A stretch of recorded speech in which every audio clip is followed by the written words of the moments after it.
AIIMS Jammu के YouTube channel में आप सबका स्वागत है। एम्स जम्मू बन के तैयार हो गया है और यहाँ पे हर बीमारी का इलाज न्यू टेक्नोलॉजीज़ और एक्सपर्ट डॉक्टर्स के द्वारा दिया जाएगा। जैसा कि आप सब जानते हैं, एम्स के यूट्यूब चैनल से आप तक बहुत सारी अवेयरनेस टॉक्स पहुंचाई जाती है।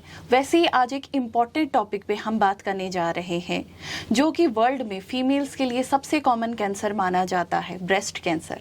और हमारे साथ आज एम्स जम्मू से department of general surgery associate professor doctor Sushma है। मैम, आपका स्वागत है। Thank you Nadia. मैम, सबसे पहले हम यही जानना चाहेंगे, जैसे कि ये ब्रेस्ट कैंसर है, ये क्या है और इसके सिम्टम्स क्या हैं? तो ब्रेस्ट कैंसर जो है एक ब्रेस्ट की कैंसर है जिसमें ब्रेस्ट की जो ग्लैंड्स होती हैं, उनके सेल्स होते हैं, वो अनकंट्रोल तरीके से ग्रो करनी शुरू हो जाती हैं और प्रेजेंट फीमेल्स होती हैं वो प्रेजेंट करती हैं in the forms of various symptoms, like कि फीमेल्स में लंप या जिसको हम कहते हैं गांठ हो सकती है ब्रेस्ट में, या फिर सेम ही लंप या गांठ जो होती है वो आर्मपिट में हो सकती है। और इसके अलावा और सिम्टम्स जब हम बात करेंगे तो उसमें जो ब्रेस्ट निपल होता है, निपल से ब्लड डिस्चार्ज हो सकता है, या फिर मिल्क के अलावा किसी और कलर का डिस्चार्ज हो, तो ये सारे अलार्मिंग सिम्टम्स होते हैं। इनके अलावा अगर हम बात करेंगे तो ब्रेस्ट की स्किन में चेंजेस होती हैं, लाइक स्किन की थिकनिंग हो जाती है, स्किन रेड हो जाती है, स्किन में स्केलिंग हो जाती है, या फिर स्किन जो होती है अंदर की तरफ दब जाती है, जिसको हम रिट्रैक्शन कहेंगे, या निप्पल अंदर की तरफ दब जाता है तो निप्पल की रिट्रैक्शन हो सकती है, या फिर स्किन ऐसी दिखती है जैसे कि हमारा ये ऑरेंज होता है, ऑरेंज पील के जैसे स्किन अगर हो जाती है। तो ये सब अलार्मिंग सिम्टम्स हैं कि पेशेंट को ब्रेस्ट कैंसर हो सकता है। पेशेंट को तुरंत अपने डॉक्टर से मिलना चाहिए और अपनी जाँच करानी चाहिए। जी मैम।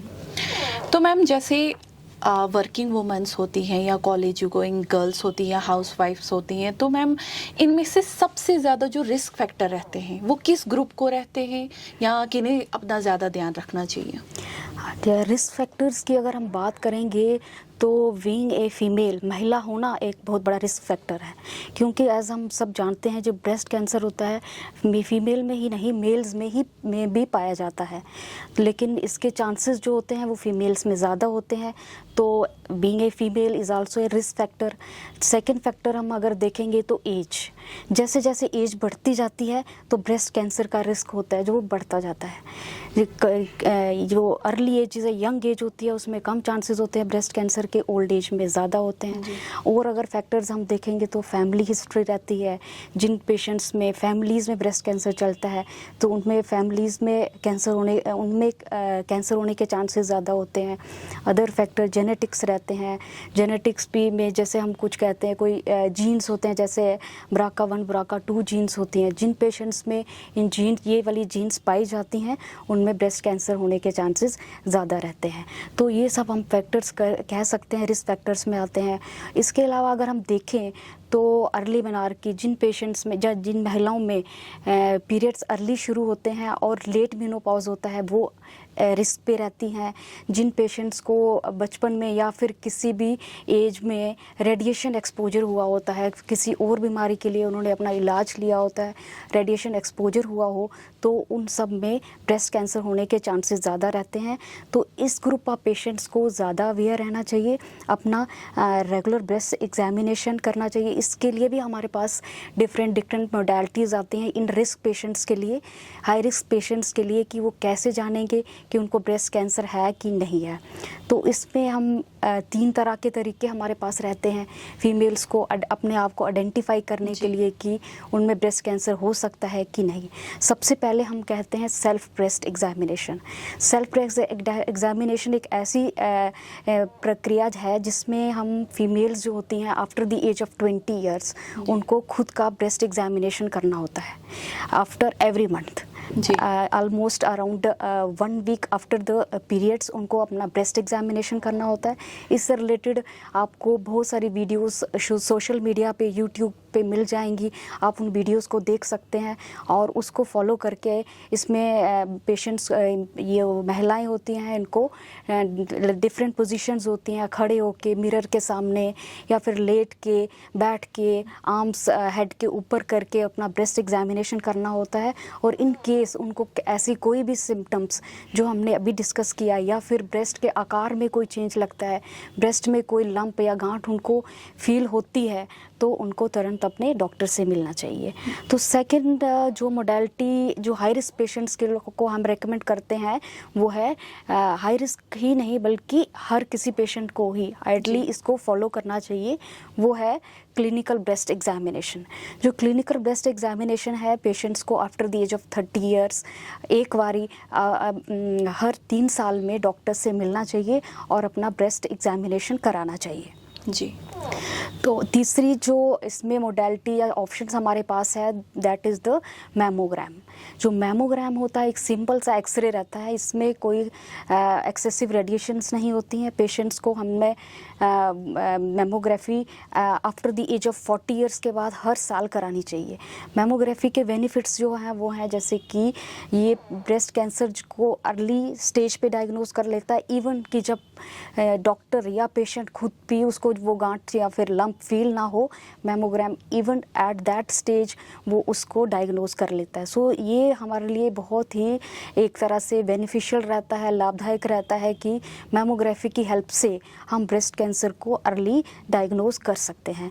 तो ये तरह हमारे पास 3 तरह की जो ऑप्शंस हैं, जैसे breast self examination, clinical breast examination और मैमोग्राफी, इसको फॉलो करके हाई रिस्क पेशेंट और बाकी सारी फीमेल्स भी इसको फॉलो करके ब्रेस्ट कैंसर को अर्ली वो डायग्नोज कर सकती हैं।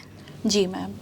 तो मैम जैसा कि आपने बताया कि ये अर्ली डायग्नोज भी पता चल जाता है पहले ही, जैसे कोई महिला उसे पता चल जाता है इस बीमारी के बारे में तो वो बहुत घबरा जाती है, उसे ऐसा लगता है कि उसकी ज़िंदगी का ये अंत है।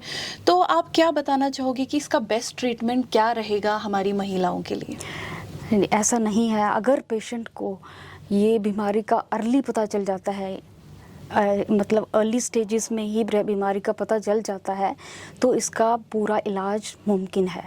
हर एक महिला एक नॉर्मल ज़िंदगी, नॉर्मल लाइफ अपनी बिता सकती है अगर उसका प्रॉपर इलाज कराया जाए। तो इसकी जो इलाज होता है ब्रेस्ट कैंसर का स्टेज के अकॉर्डिंग हम करते हैं। अगर पेशेंट हमारे पास अर्ली स्टेज में आ जाती है तो उसमें मोस्ट लाइकली पेशेंट्स जो होती हैं वो सर्जरी से ही क्योर हो जाती हैं। उनको further treatment like chemotherapy, radiotherapy या फिर और तरह की जो टारगेटेड थेरेपीज़ होती हैं उनको लेने की ज़रूरत नहीं पड़ती है। लेकिन अगर पेशेंट हमारे पास एडवांस स्टेज में आती है तो हमें उनमें ये सब चीज़ें देनी पड़ती हैं। तो अगर हम सर्जरी की बात करेंगे तो सर्जरी से पहले ऐसा होता था फीमेल्स जो होती थी वो डर जाती थी सर्जरी के नाम से। उनको लगता था कि ब्रेस्ट रिमूव कर देंगे, वो बहुत डरी रहती थी, इस करके वो डॉक्टर्स को कांटेक्ट ही नहीं करती थी और खुद में ही वो घर में ही ये बात को छुपा के रखती थी। लेकिन आजकल सर्जरी में न्यू टेक्नोलॉजीज़ आ चुकी हैं, न्यू एडवांसमेंट हो चुकी हैं, जिसमें हम क्या करते हैं कि पूरी ब्रेस्ट निकालने की ज़रूरत भी नहीं पड़ती। हम ब्रेस्ट का वही पार्ट निकालते हैं जिसमें कैंसर है। समटाइम्स अगर हम ब्रेस्ट पूरी निकालने की ज़रूरत पड़े भी तो उसमें भी हमारे पास न्यू टेक्नोलॉजीज़, न्यू सर्जरीज़ हैं जिसमें हम ब्रेस्ट रिकंस्ट्रक्शन कर सकते हैं। पेशेंट के ओन टिश्यू से या फिर समटाइम्स हम इम्प्लांट्स लगा के ब्रेस्ट रिकंस्ट्रक्शन कर सकते हैं और पेशेंट की ब्रेस्ट जो नॉर्मल शेप होती है वो रिस्टोर रह सकती है। तो इसलिए पेशेंट को डरना नहीं है कि ब्रेस्ट कैंसर हो गया तो पूरा ब्रेस्ट निकालना है। अर्ली डॉक्टर को कंसल्ट करना है और उसका अपना इलाज कराना है। अगर एडवांस केसेस में पेशेंट्स आते हैं तो उनमें भी हम इन ऑप्शंस को ट्राई कर सकते हैं आफ्टर कुछ साइकिल्स ऑफ कीमोथेरेपी देने के बाद। ये सब हमारे पास सर्जरी से रिलेटेड ऑप्शंस रहती हैं। बिल्कुल सही कहा आपने मैम, जैसे कि हमारी महिलाएं हैं वो खुल के बात भी नहीं कर सकती है। तो मैम मैं आपसे ये पूछना चाहूँगी कि कैसे बचा जा सकता है इस बीमारी से, कि हमें पहले ही पता हो? हाँ जी, prevention is always better than cure. बिल्कुल। तो ब्रेस्ट कैंसर को प्रिवेंट करना सबसे इम्पॉर्टेंट हमारे लिए आजकल है टॉपिक कि हम इसको कैसे प्रिवेंट कर सकते हैं। प्रिवेंशन के लिए हमें एक हेल्दी लाइफस्टाइल फॉलो करना है, हमें अपना एडुकेट आइडियल वेट मेंटेन करना है, रेगुलर एक्सरसाइज करनी है, मेडिटेशन, योगा, स्ट्रेस मैनेजमेंट, ये सब चीज़ें हैं जो हमें ब्रेस्ट कैंसर ही नहीं और कैंसर से भी बचाती हैं। इसके अलावा हम बात करें तो हमें अननेसेसरी रेडिएशन एक्सपोजर को अवॉइड करना है। हमें पेशेंट्स में, महिलाओं में ब्रेस्ट फीडिंग को इनकरेज करना है। अगर कोई महिला स्मोक करते हैं तो उनको इनकरेज करना है to quit smoking, to quit the excessive alcohol intake. तो ये सब चीज़ें करके हम ब्रेस्ट कैंसर को अवॉइड कर सकते हैं। मैम, आखिर में आप हमारी जनता को क्या मैसेज देना चाहोगे?